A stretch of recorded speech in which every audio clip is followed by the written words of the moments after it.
Hello, everybody, and welcome to today's webinar. My name is Alexis. I'm the Outreach and Recruitment Officer here at Arden University. And as you can see, I'm joined by this wonderful team at Vissensa who will be running through their presentation today. I'll leave them to do their own introductions in just a little bit. But for the meantime, thank you all for joining us today. This session is being recorded. So if you want to look back at any of the information afterwards, links to that will be sent out to you after the session. Also, this is supposed to be sort of an engaging and interactive session as well. So if you do have any questions, please pop them in the chat throughout the session, and we'll do our best to work our way through them towards the end of the webinar. I think that's all I've got to say. So I'm going to pass over to Steve, James, and James, and let them sort of take over from here. But yeah, take it away, guys. Yeah, thanks very much, Alex. It's lovely to get the opportunity to talk to you guys and show a bit of what we do here in the worlds of IT. And when we first started talking to the university, to Arden about what we do, it was fairly obvious there was a number of topics that we could have been talking about, but you know, this one seemed to be one that everybody that was on that planning call gravitated to, on the basis that you know, the title Snakes and Ladders. You know, you can get internships and apprenticeships and kickstarts and stuff like that into organisations, not just IT. And you can find yourself at the other end of that particular program and actually wonder what you got out of it that was useful, you know, useful and transferable. And you know, we're in a fantastic opportunity that, although we're a small organisation, we've invested quite a lot in young graduate people that have wanted to get into IT. So, you know, we've seen it from both ends, and we thought it would be a really good idea to share that with you, so the people that are on the webinar here have an insight to actually both sides, from my side, an employer, why I do this sort of stuff, and actually from the James and James sandwich, James Ellis on this side and James Leach on this side of me, who are in the Kickstart, the government Kickstart program with us, and are really getting on fantastic in terms of what we're doing. So I'm the CEO, I'm also the founder. This is a 14-year organisation, Vissensa is, and James Leach is obviously a first-line analyst. So he's working in a tech role and already talking to customers and doing some interesting operational stuff that we have in our cloud environment. And James Ellis, from a marketing perspective, is helping our marketing and sales team to get engagement out there into that wider market about what we do. So they're both very heavily engaged in productive stuff that we do here, rather than just making tea or coffee and stuff like that. And I'm going to get onto that, because I think that's something that's really close to my heart in terms of being able to give people the right type of training. Let's talk a little bit about Vissensa, so that you've got a bit of framing in terms of what the hell we do. We're a cloud company, so anybody that's heard of AWS or Azure or the Microsoft product stack, or using anything on their mobile phone that connects to an app, then you're using cloud. And we operate some of those cloud environments. We invested in our own. And we also use those typical ones from Microsoft and Amazon and people like that as well to deploy services for a range of clients. More than 50 of those 50 clients in our stack, and their use of our technology ranges from just user support right up to large implementations for banks and for pharmaceutical organisations and some government organisations as well. We're relatively small as an organisation. We're growing, about 15 people. I don't expect ever to be 1,000 people big as an organisation. That's not something that's required in the type of market that I'm in. But actually, we're really proud that 30% of our organisation have been recruited from within.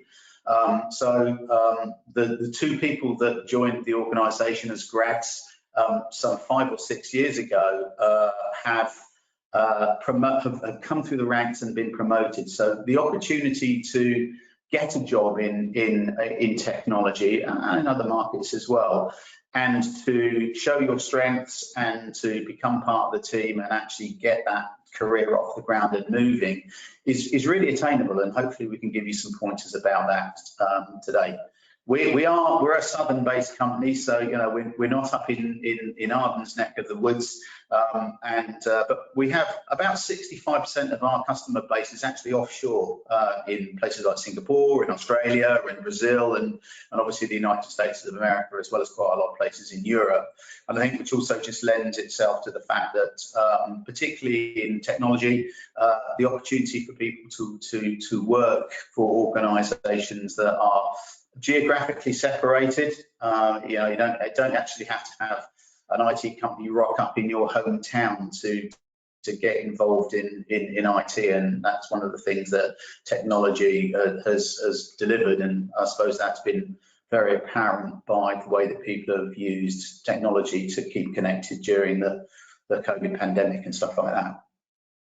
So we're in Lyndhurst and Fleet in the UK, and we have an office in America as well, which is a fairly big footprint for our client base.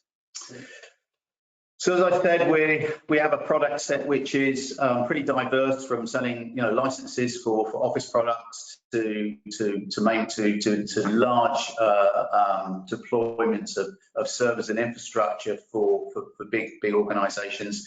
And also we have a number of industries that we work specifically in, and that includes things like travel and finance and recruitment, property management, some manufacturing organisations, and again, those are not just UK based. Some of those have deployments across the world, as well as being in the UK, and a range of services, as I said, from the very small supplying things to 1 or 2 man organisations, right through to big organisations that are NASDAQ and publicly quoted.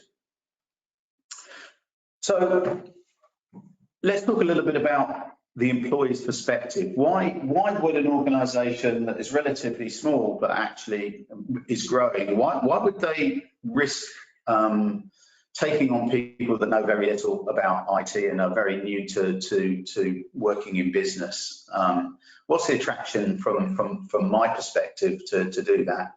Well, I think that one of the things that is really attractive is that if an organisation invests in graduates and people that are new into the market, there is an opportunity for those people to understand the business in a much better way. They don't come with a huge amount of opinion. They might come with some fantastic ideas, and that is always brilliant. But actually, it's a real help to be able to do that, because we can start to mould and fashion that person in terms of the type of skill that they have and the sort of desires that they have in terms of a career. And it is that two-way street. It's the start of that snakes and ladders journey in terms of what can you give and what actually can you get out of that. And one of the takeaways that we want is to instill in everybody that's listening to this, and James are going to give you that from their own personal stories, is that actually you're on this journey as well. So you're not a passenger. You should be invested in the things that you want to do and speak out and be eloquent in terms of the way that you describe that to your employer, so that they actually have an idea of what you want and can tell you whether that's achievable or not. Because of that, what you get is individuals that are highly invested in the journey. They understand what's actually happening in terms of the development of their career, and actually they can also see the results of what they've been doing. And I know from the discussions with James here is that they already have seen how what we're doing with them has enhanced their understanding of the type of role that they thought they wanted to do and had a passion to get into. From a risk perspective, actually, it's a cost-effective way of growing some of the experience base in a business. And that's actually because if you're invested and you understand the business, and the journey is an equal journey where the employer is actually getting some great results from the person, and the person is actually engaged in getting great results in terms of their career progression, then actually they stick around a long time. And those graduates that we took on over 5 years ago, they've been promoted in the business, and guess what? They're still with us and they're still flourishing, and they moved through a number of aspects of their roles. One of those people starting like James Leach did, and actually is now actually in a project role. So it has really advanced quite significantly. And then lastly, a better retainment of staff and the retention of staff. As I just said, they've been with us for 5 years. The journey, it's a balanced journey, and it's a great place to operate and work. And that's hopefully what most employers will try to inspire to. But it's definitely something that when you're looking for a role in IT, because there's lots and lots of nuances of what you can do. You can be a programmer, or you can be a system analyst, or you can be a help desk person, or you can be a salesperson, or whatever it might be that you want to do. It's important to understand that the journey is a two-way journey, and you need to be getting the things out of it yourself. And then versus the risk of taking on more skilled workers, this is going to sound a bit negative, but actually one of the biggest problems that I face is, right now, even post-COVID, the market is what's known as a bull market. There are huge amount of jobs in IT because there's been an explosion of the requirement for IT, not enough skilled people in IT. And any ladies out there, by the way, is that there just is not enough females in IT. This is not a heavy lift environment. In fact, it's very rarely that we have to physically manhandle things, and so therefore I don't understand why there's so little female technical and IT people that are out there. Maybe it's because sciences are not attractive, I'm not sure, but that's amazing. But that bull market is really difficult, and so therefore it costs a huge amount of money to recruit people, and actually what you find is that those people already have a predisposed inflexibility to what they want to do and what they don't want to do, okay, which actually is sometimes difficult to manage. Actually, the one that is really the most concerning is that the things that they put on their CV don't match their skill set. And in an environment like ours, which is incredibly fast-paced, with more than 50 clients to be managing on a 24/7 basis, is that putting stuff on your CV that actually you can't do or don't have the experience in is something that you'll find out pretty fast and certainly in this job. It doesn't really do anybody any good whatsoever, but for the employer that is investing time, effort and money, and has probably spent out a recruitment fee as well, that's a real danger. And so that's why the whole graduate market, with people who are starting to form where they want to be, is actually a really great option. And some of the schemes that are out there, I think are well designed, like the Kickstart scheme, and really offer both sides of the equation a great opportunity to get to know each other's skills and their personalities.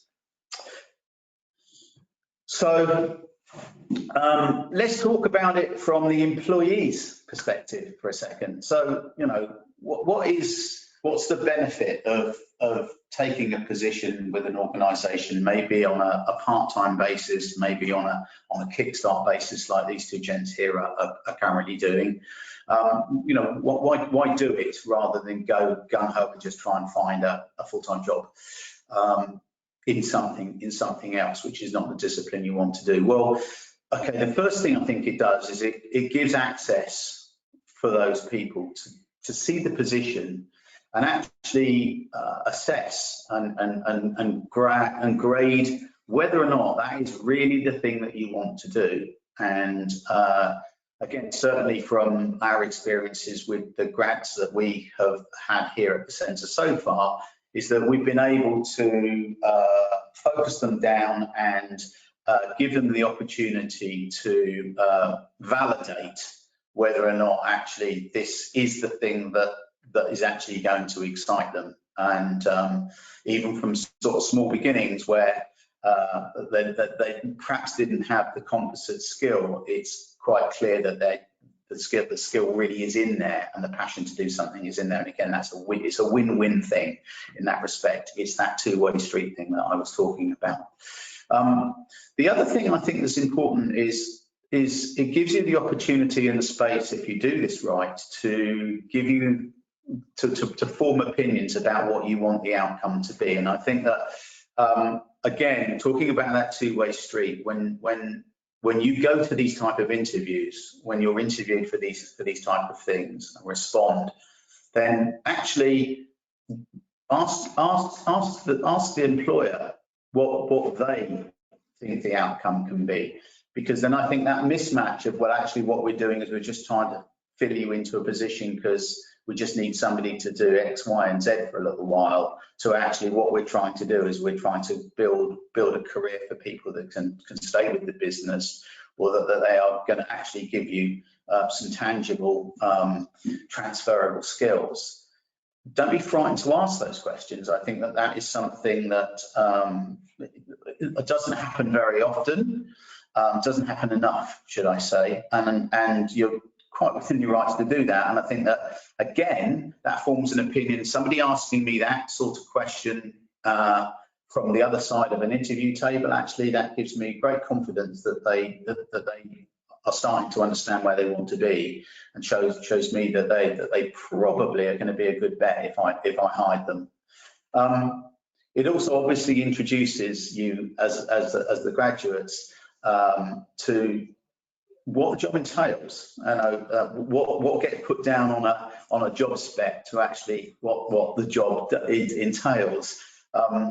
Generally speaking, is different, and there's an awful lot of soft skills that go with that as well.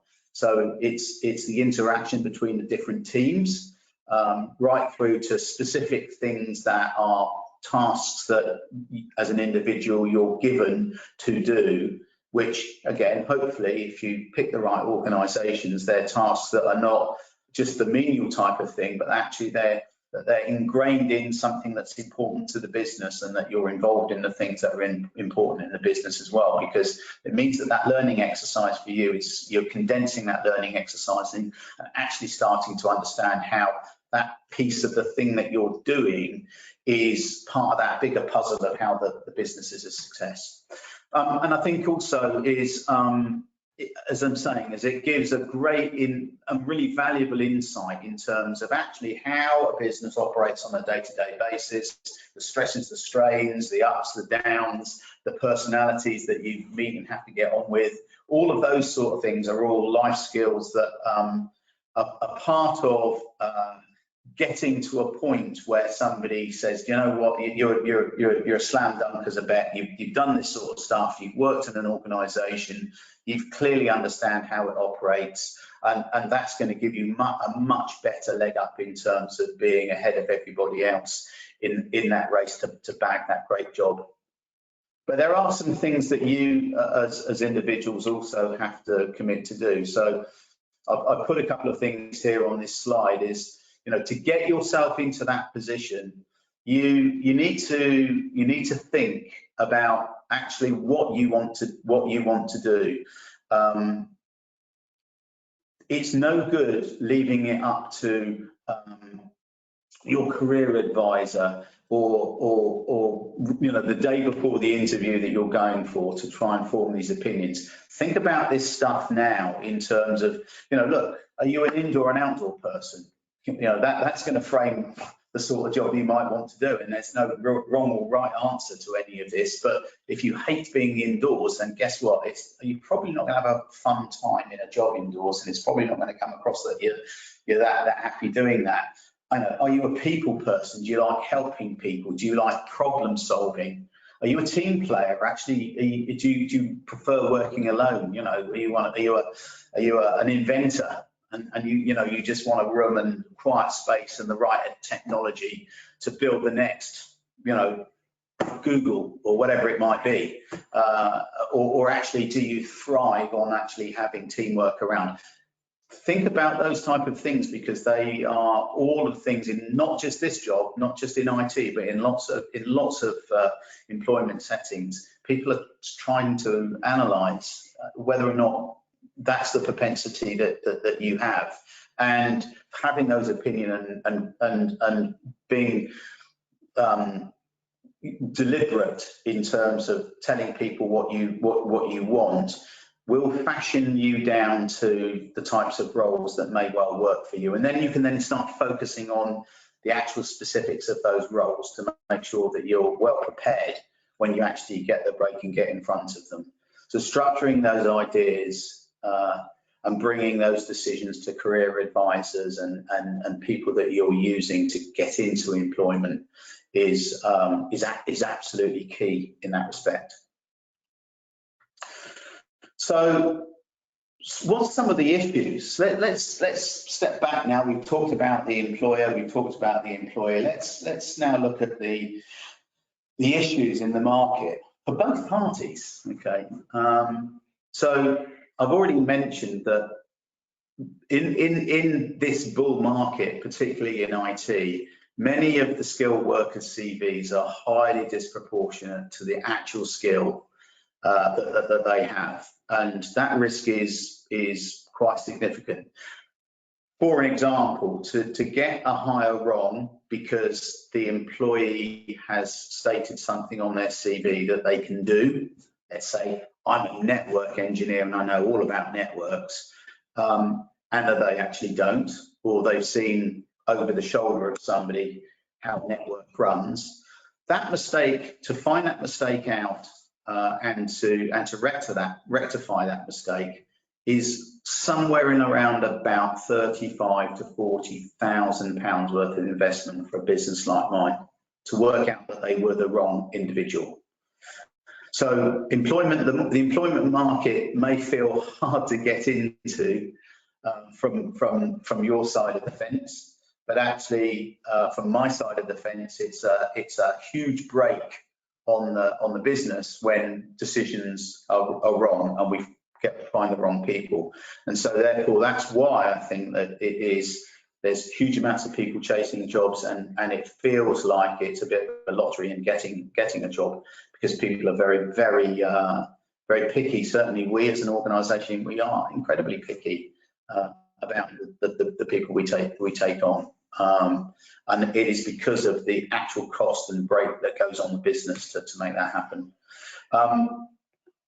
The problem is that, I'm looking for skill, but actually from your perspective, entrants into the market don't have much in terms of prior skill. So, when we first looked at James and James's CVs, they're pretty sparse. We don't look at the CV and go, well, there's not much on this CV. What we're looking for is some particular things on the CV, and then obviously from an interview perspective. But it's actually one of the things that you've got to try and do is to put enough on your CV to make that prospective employer go, actually, do you know what?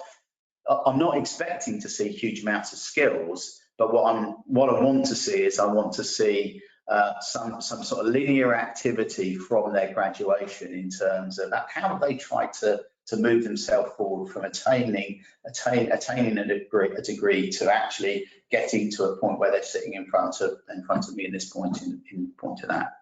And again, from your perspective, is the employer needs to have a great training path in place to offer a good career. And so the flip side of getting into an interview and shows some preparation is you guys talking to the employer about, okay, so what does the career path look like, and what sort of training would I expect if I joined you, and how would that fit in? Those are things where in my mind, okay, so this person they want to continuously learn, they want to actually gain those skills, and so therefore it starts to de-risk the opportunity of taking them out. But again, to do that, you've got to, as a candidate, you've got to go out there and invest some time, which is why this outdoor, indoor working, do you like working for people, not working for people, teamwork, lone player, why honing that down first of all is a really important thing, and then actually looking at specific markets you might want to work in, and then specific companies in those markets, and then go after doing some research on those organisations so that you've got some idea of what that organisation does and how it works in terms of how it goes about its business, because it's going to give you a huge advantage over those people that haven't done that. And that, again, from an employer point of view, second question that I ask in an interview is, tell me what you know about Vissensa. Okay, there's a ton of stuff out there on website. I know what I'm looking for is I'm looking for them to have done some research rather than going, well, no, I turned up for an interview and maybe I can wing it. So it means that you're going to sometimes invest in stuff that actually doesn't come off, but actually not doing the investment means that much more proportionally won't come off. I think that I speak for a lot of employers in the respect that we're looking for anybody that wants to work for an organisation to have done some research that they are actually do want to work for Vissensa rather than ABC company. The value of employing an individual needs to outweigh that risk, and that's really what I'm talking about there. Yeah, and the other thing I think which is very understated in the market is that it is really important for you to understand that it costs a lot of money for an organisation to recruit. I've given you the sort of figures, okay? And if you have a recruitment team within an organisation, then there are hundreds of thousands of pounds being spent on that recruitment team. Sifting CVs that are dropping in through the emails is not one of the things that an organisation will spend money on with those people doing. They will use a piece of software to do that. So that first CV that you send in may never, in fact, almost invariably always, will never actually see a human eye. It is completely automated and it's looking for keywords and trigger words, which is actually why those CVs that I talked about earlier are so bad, because everybody just fills their CVs with all the trigger words so that they can actually get past the gatekeeper. But once they've done that, the gatekeeper gets to look at the CV and goes, this person just filled their CV full of trigger words. So being smart in terms of how you write your CV, okay, is really important. And if an organisation is recruiting for graduates, then they will attune what they're looking for to those type of things. So if you have written a CV in such a way that it is outsmarting the other CVs that are coming in, again, you're going to give yourself a much better opportunity to get in front of it. And then the other thing is, in some cases, the next stage in that process will be there'll be some third-party gatekeeper to the job. So it may well be an HR recruitment consultant, it may be an external recruitment consultant, but again, the CV is really important in terms of that. Knowing that market and doing that research is a really, really important way of getting yourself noticed and knowing the market and the career that you want to be in. Let's talk about some unrealistic expectations that I think we wanted to share with you. The fact that you've got a degree doesn't mean a job will fall into your lap, unfortunately, these days. That's just a fact of life, and you need to take that as a step forward. And you may not actually enjoy the first job you take, okay? And you may make a decision to take that job so that you learn some skills to actually move you forward in the real job that you want or the real company that you want to work for, okay? Creating a strategy of how you might want to do that is an important thing to do. Things will not fall into place if you don't plan them. This is a military exercise in terms of getting a job, more so now than ever before. and you need to plot that journey, and you need to have the subsequent plan. If plan A goes wrong, then have plan B. Don't just try and force plan A and be sorry that it didn't work and accept something second rate. If you really want to do something, then crack on and do it, because it is absolutely possible. And I'm a testimony of that, in terms of I always wanted to be in IT, and I didn't train to be in IT, and through several steps, I got myself into a position where I was working for US organisations that gave me the skill set that I have today to be able to run my own company. I think I said about CVs before, but the employer will not make allowances for a badly written or formatted CVs. That those actually go in the round cylinder object at the end of the table, or in the electronic version of that, incredibly quickly. So make sure that your CV is critiqued. If you know somebody that's good at English or got an English degree, then go buy them a beer and ask them to critique your CV. It is always important to do that. A second set of eyeballs on any important document. I do that even today with important documents that I have. I'd never send one out without it being critiqued by one of my team, because sometimes my spelling is not the best that you could have, or I completely miss something, or miss the pagination, or something doesn't look right. Really important to do that, because that first impression really is an important thing. And also is that get as much feedback from the rejections that you get, and in that respect, I'd really urge you that if one of the things that we do is, of all of our rejected CVs, we send rejection letters with everything. I just personally think that is the right thing to do. We're all human beings at the end of the day, and we're all trying to get somewhere in life. If you don't get a rejection, and that job was relatively important to you, is be persistent. Be persistent about that rejection. Two things could happen, actually. One is that you could learn something about what you did wrong, or you should try and apply in a better way. But actually, second, that persistency actually might get you an interview. So there's a two-way street there. So really do that, and also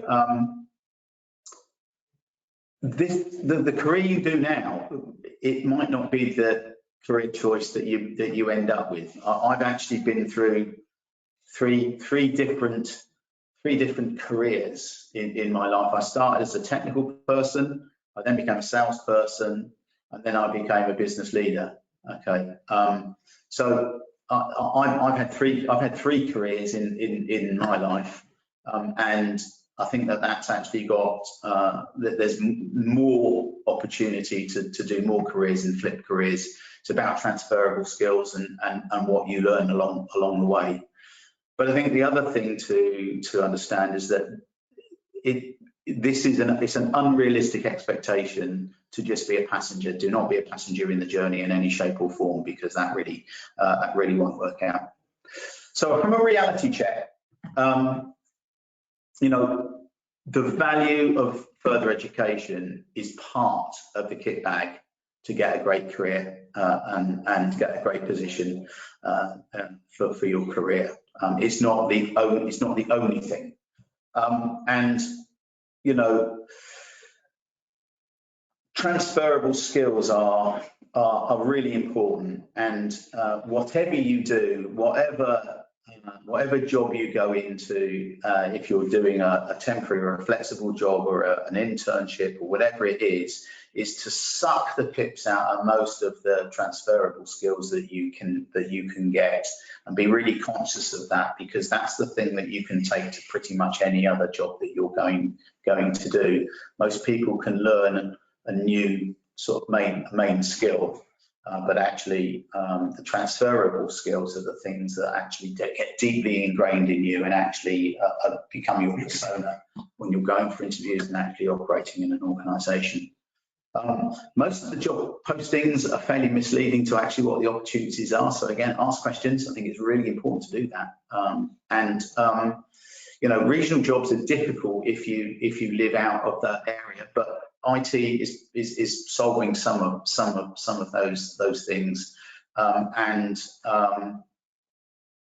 be aware that there are great jobs which you could do remotely, and still live in the area that you grew up in, or that you really want to chosen to live in that respect.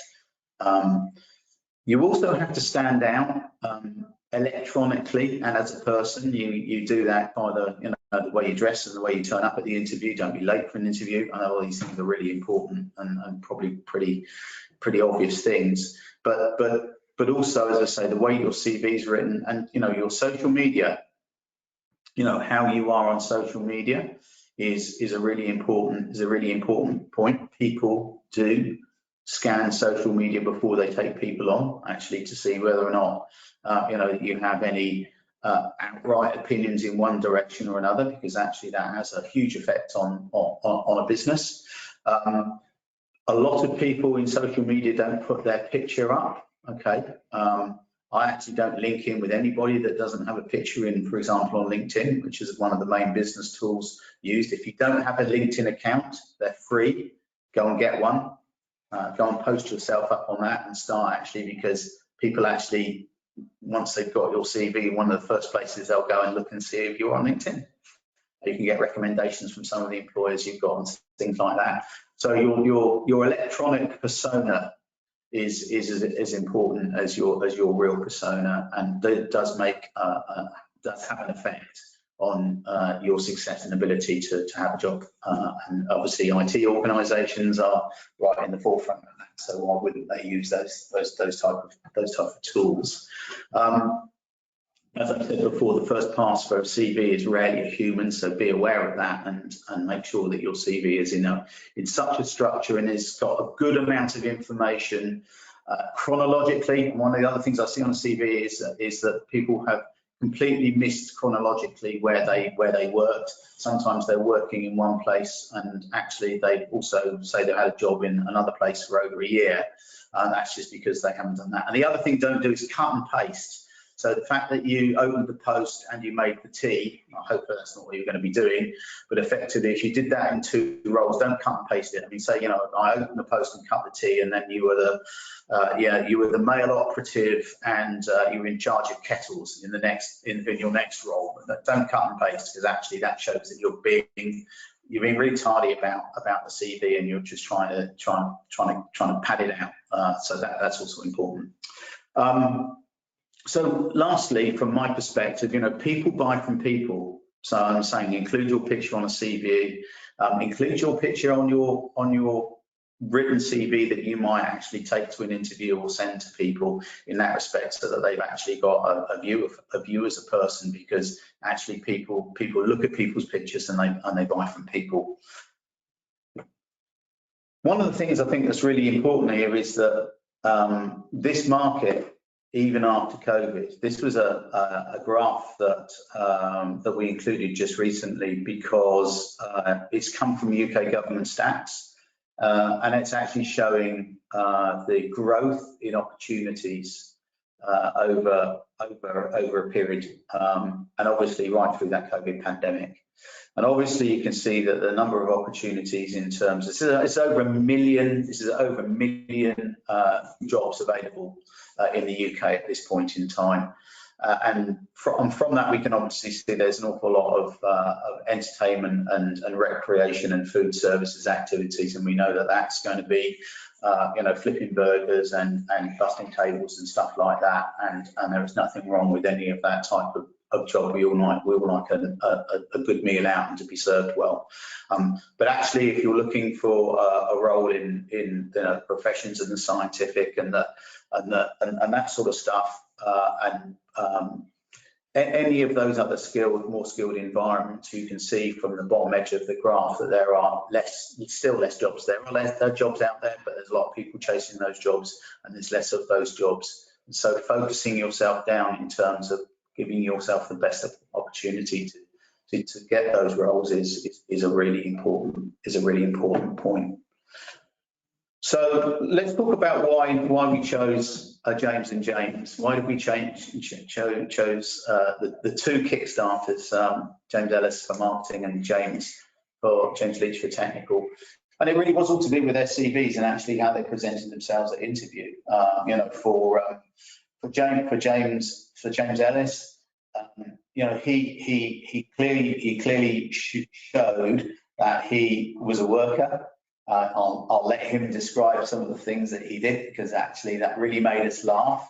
He was very transparent on interview, and that actually showed that actually he was really overt in terms of the way that he described what he did. Okay, and you need that sort of stuff for marketing in that respect. And he came over really incredibly well in that interview. For James Leach, the situation was that whenever we look at a technical person, we're looking for people, you know, if you're a gamer, you've probably changed the CPU out in your games machine, or you've added some more memory, or you've got some fancy thing that you've done or coded. Okay, and for us, that's that chink, that little chink of light that we see that, they're interested in technology. We know from experience that if somebody's doing that type of thing, then actually they will convert. That's a convertible, transferable skill that we can learn onto the stuff that happens in business. And that's exactly what's happened with James Leach. You know, James had that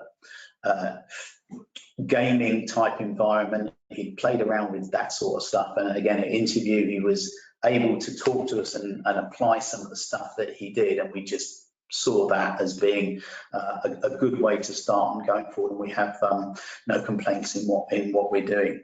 So I'm going to stop talking now, and I'm going to hand over to the two guys, and they're going to talk for the next 20 minutes about their story. Cool. Yeah. So I think it's, you know, important to hear things from Steve's perspective, but we also thought, you know, you could get some value from hearing our stories and what we went through when we were job hunting and how we ended up here and doing the Kickstart scheme and stuff. So I didn't always know what I wanted to do. I went to a sixth form in the New Forest, and I did the subjects that I was good at or that I enjoyed. But I still, you know, you get told you can do anything, and that's great for sort of instilling confidence. But you have this big open landscape of opportunities, and I think sometimes it's hard to narrow it down. So I ended up doing what most people around me were doing, and I went to university. I studied business management because that opened the most doors for me. And in my mind, it was pretty general, and I could apply it to a lot of things, and I figured I'd sort of figure it out as I went. Yeah, I was the same. Went to school. I didn't really know too much of what I was doing at the time, so I kind of just followed my friends. I went to the same college they did for, you know, just to be with them, and then I just kind of like picked the courses that I thought would like lend the best to my future. So I took computing, maths, science, and then I went through some personal stuff in my life, and I quit that college, and that gave me a couple of months to really think, like, you know, what do I want to do with my life? So I went into games. So I was like, I love games. Went to games technology, did a BTEC level 3. I then applied for university, and then I got my first choice at Bournemouth doing games tech. And yeah, and at university there were quite a few options of courses you could take and things you could do. And one of the things I really tried to do was get an internship. And I went to this jobs fair in my second year, went to all the individual stalls. But I think I really approached it in a case of sort of not I'll take what I can get, but I'm lucky to get anything at all, because it was highly competitive. And so I definitely went around this jobs fair, going from stall to stall. I was selling myself, I was telling people what I could offer them, but not necessarily asking the question, hey, what am I getting out of this internship?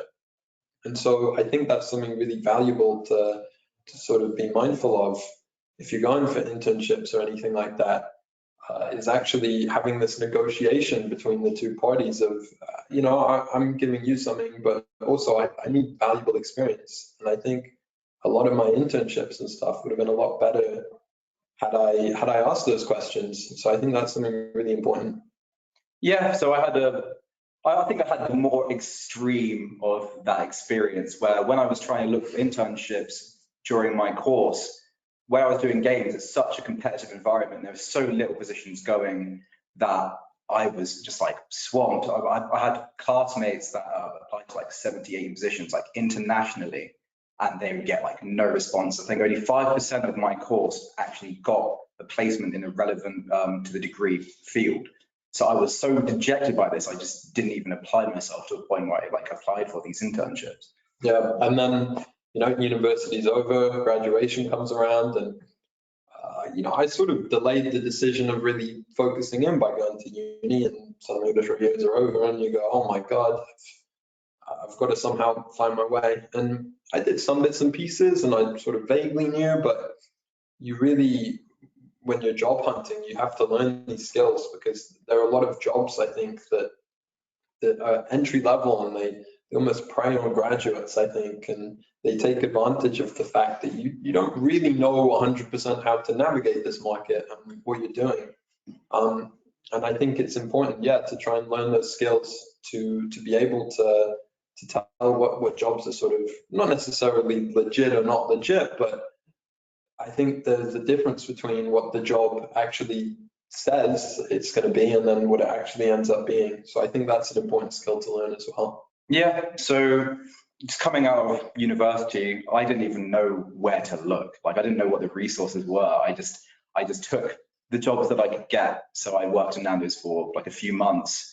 I did some like temporary like festival work. I think these experiences to me are still important and they still lead to where I was. But when I was looking back at it, like from when I was there, I was just thinking to myself, like, I'm not going to get a career out of these positions. Like I'm just working just to, you know, stay alive. So I really like took some time out and I was thinking like, okay, I need to get a career. So then, you know, it took some time off, and then I applied for universal credit because my friends were on it. It was the start of the pandemic, so there was like nothing. And I was kind of amazed at how many like avenues opened up by this new scheme that they had. And so I started off in a marketing position. That position didn't really go anywhere because there wasn't available positions at the end, but I did learn some valuable skills, particularly with like working in teams and like working like between teams and my communication skills. And that stuff I put in my CV and I thought that was really important.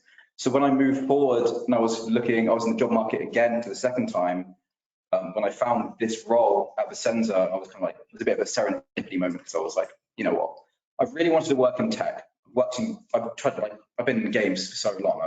I love technology. So I was like, okay, I'm going to apply for this. I'm going to bring all the experience I've like had in my life. I'm just going to bring it to this interview, and I'm just going to, you know, give it my best shot.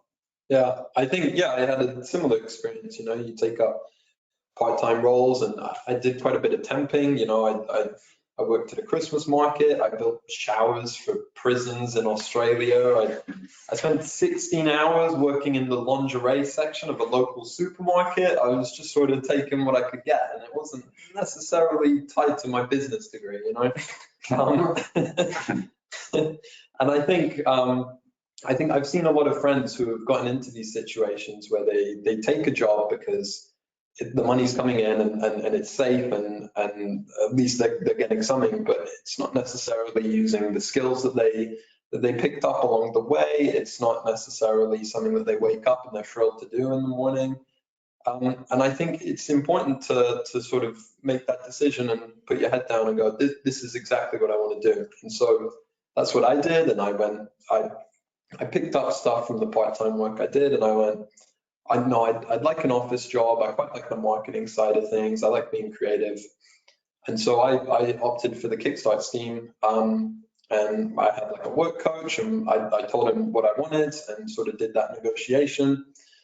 And, you know, I said I'd like a marketing role, and then, you know, Vissensa came along. And it was, yeah, very, very beneficial to me. Yeah. Cool. So, you know, there's some key advice that we've, I think, hopefully shared with everybody here today as we end this and give it a little bit of time for questions. You know, plan what you want to do. I think these guys have sort of demonstrated that at the end of the day, they've been through some reiterations, but they've worked out that actually putting a plan and where they wanted to be and how they wanted to approach that key interview and the key job that they wanted actually came true and came through at the end. And you know, again, both the thing I think I've said, you know, it's a two-way street. Ask questions. You know, what are you going to get out of it? James has, you know, has talked about that a bit in his piece there. Your graduation and the job hunt is just the beginning. You know, it's not the end, but it's an important piece. And obviously, it feels very real to those of you out there that are hunting for jobs who have recently graduated in that respect or graduate shortly. And you know, it's about presenting a professional, informed view of the type of role that you want and the type of job that you want in an industry that is interesting to you. I think are the things that will always shine through.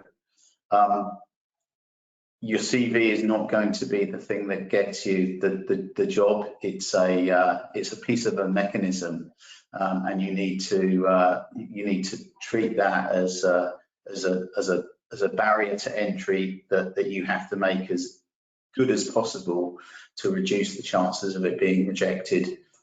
And develop that CV in mind. Make what you do very personal. You know, these guys have been talking to you today about some of the personal things that they do, and being able to share that and being transparent in an interview of why they did it and what was successful and what wasn't successful, and why they've come to the opinion and decisions about what they want to do at this point in their life. Are all very, very, very important things, because whatever you want to do, people buy from people. And I think the last message that I think all three of us want to instill in you guys is take control of this. There are a huge amount of jobs and opportunities, great ones out there, but don't be a passenger. Thanks for your time. Alexis. Yes, thank you so much, Steve, James, and James. That was incredibly insightful. Happy to hear that at least one James is into gaming as well. That makes me feel a little bit more comfortable.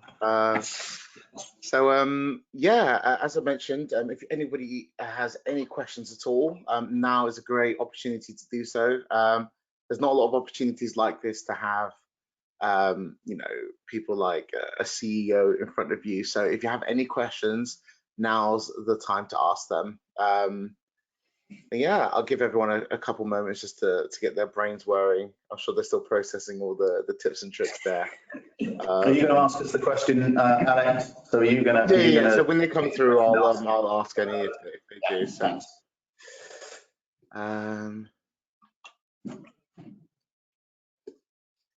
Melinda, if you have a question, you'd have to type it in if that's okay.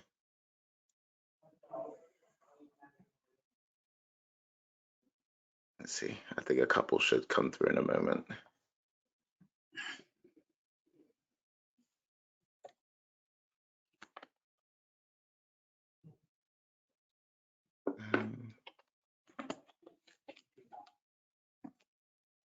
Yeah, I mean, I think it was especially sort of interesting to hear, obviously, especially during the pandemic, how you guys managed to turn your stories around and sort of make the most of the situation. I think there'll be a lot of people, not just obviously on this course and at the university, but across the world, will sort of relate to those stories, and hearing that there are ways to, you know, overcome what is such a big setback, I think is quite inspiring, and definitely quite interesting to hear other people's perspective on. Let's see. No questions, anybody? Last chance. Oh, here we go. Oh, they all come through all at once. That's how it works. Good. So we've got Omar, who's you know, there was a lot of talk around young graduates, but he's asking, you know, what about people who are trying to change careers? He says he's 35 years old and will be finishing his degree this year. He has, you know, over a decade worth of retail experience. You know, do the same opportunities apply to older students as well? Yeah, I suppose that's really a question for me rather than the other guys. Yeah, absolutely.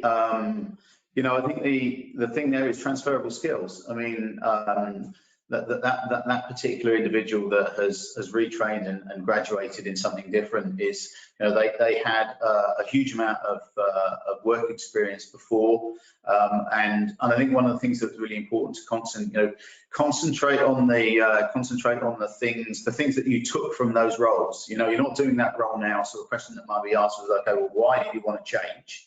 Don't be blindsided by that question. Is that have a reason why you wanted to make that change, and make that a positive reason, not a negative reason. I didn't like retail anymore, or whatever it might be. People want to understand exactly why they're making that journey, that change of that journey. But the same thing applies. Is that I think for an older graduate, the most important thing is that don't take anything that you were set in your ways in your job before. You've almost got to blank your mind and go from scratch, but use all of that retained skill to present a really great front when you're asked questions about teamwork, or about how flexible you are working, or problem solving, or whatever it is. Have those things immediately in your kit bag to be able to trot out, because that's the sort of thing that's gonna help you. Excellent. And for anybody else who has any questions, you will have to type them in, but you can ask as many questions as we have time for, so try and get them in as quickly as possible. So we've got Melinda, who is asking, well, since you spoke of a need to have more women in the IT industry, do you have any tips on how we can get our feet into the market? Apply. Honestly, the industry is lacking females, and as I say, I for one, I have no idea why. In a lot of cases, I'm sorry for every gent on the course, is they seem to be much more organised. My wife's much more organised than I am, for sure. She knows what I've been doing, even when I don't know what I've been doing myself. So apply, and the same challenges exist for females as they do for males, in terms of do your research. Do as much pre-planning as you can to get into a good position to do an interview. But actually, the roles in IT, so our tech roles in IT, there isn't really any heavy lifting involved or anything like that. It's actually all about the mind. It's almost like why James is a good candidate from gaming, because it's all about technology. It's all about understanding how to drive technology. And it could be that you're great at planning. As I said, my wife's much better at planning than I am. Okay, you may get a grounding in a particular technology discipline, and then actually go on to be a specialist that actually does things like architect, an engineer, how something might be, that then is handed down to infrastructure technical people and cloud technical people to actually implement it. So there's a huge amount of things that can be done within the IT environment. Mm-hmm. Hope that answered that. Yeah, I'm sure it did. So we've got Awana here, who is asking about, as somebody with other commitments, and obviously they're currently studying at the moment, are there any opportunities for students who are currently studying to also work alongside their studies in the field as well? What sort of advice would you give to somebody there? Yeah, so certainly there are programs in place to do some sort of part-time stuff, some work where you are almost like internships. It's not quite like an internship, but effectively that you're sitting alongside technical people, and you're starting to understand how they work and get into those roles. You see quite a lot of that. There's an awful lot of help there for disabled organisations, so people with disabilities. They seem to have the ear of government a little bit more in terms of those training programs. but I'm sure there are those type of programs in place, and perhaps Alexis and the university there are probably a bit more better connected than I am in terms of pointing that person in that direction. But don't give up on that. And again, you know, if there's an organisation that's close to you that helps, that's in a point where your commitments that fits in with your commitments, and you want to work for them, then do that research on that organisation and make an approach to them. You know, they might respond to it and actually go, yeah, that'd be fantastic. Well, another pair of hands, and you get to learn a bit. Two-way street. Remember this, guys. It's a two-way street. If you ask for something, if you don't ask for it, you're not going to get it. If you ask for it, you may well get it, even in this environment. So crack on and give it a shot. Yeah. Excellent. So we've only got time for a couple more, I would say. But I've got a couple questions in here, sort of asking about Vissensa specifically and the opportunities that you guys have currently. Where can people find this information? Our website. So we have a careers page on our website, and that's where all our careers go up. We have a lot of blog posts. We do a lot of blog posts. We have our own YouTube channel, and anybody that's interested in joining Vissensa, then what I would suggest is to join that group and join our LinkedIn and YouTube channels, and watch out, because we're very overt in terms of the stuff that we're doing and the opportunities that come about. And we are, as clearly I think we've demonstrated, we like to invest in people and opportunity. So. Excellent. And I guess to maybe answer this sort of last questions on here, there are a few people asking about, you know, where to start and what the first step should be. And as Steve said, the best place to start is probably by speaking to maybe perhaps your academic. Obviously, somebody who has a lot of experience within the field, they'll be able to point you, you know, towards maybe some organizations or maybe even specific individuals that might be able to help you. And of course, just always do your research as well. If you are interested in looking at specific roles or specific, you know, industries even, you know, it would never hurt to do some research about how people get into those roles and into those fields, and maybe you can adapt your approach in order to help you sort of hit those goals and those targets as well. Absolutely. So yeah, for anybody asking about, you know, where to start, yeah, speak to the people that you know. I guess is the best way to say that. And then, maybe we leave that last question to these two guys that have just done that. What do you guys think? Yeah. I think yeah, that's quite a good approach. I think also I think there's quite a few sort of mentors out there just sort of waiting to be discovered. I think LinkedIn could be really valuable in terms of maybe you find someone who has your dream job and you ask them and you say, how did you get here? What did you do? And they might be able to point you in the right direction. Yeah. I think that's also a good approach. That would definitely put you on a trajectory for like where you want to be. At least they've done it and they can lay it out for you.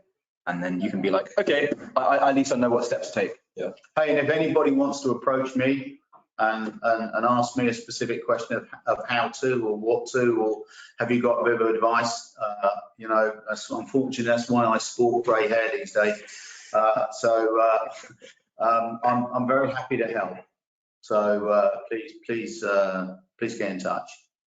Excellent. Well, yeah. Thank you, Steve, James, and James, for all the information today. It's been incredibly insightful. Thank you to everyone who's here in the. Oh, sorry, I didn't mean to speak over you there. No, it's been good. Thank you very much. We love the opportunity. Yeah, hopefully we'll be sort of like working together in the future as well. But thank you also to the audience for joining today. As I said, you know, if you have any questions, you have sort of the university's contact details. Steve and his team's contact details are also on screen now as well. This video again has been recorded, so you'll be sent links to the recording in the next few days. And yeah, I think that's about it. So yeah, feel free to enjoy the rest of your afternoons, and hopefully we'll see you all again very soon. Thank you very much, everyone. Bye. Fantastic. Thanks, guys. Take care. Bye-bye.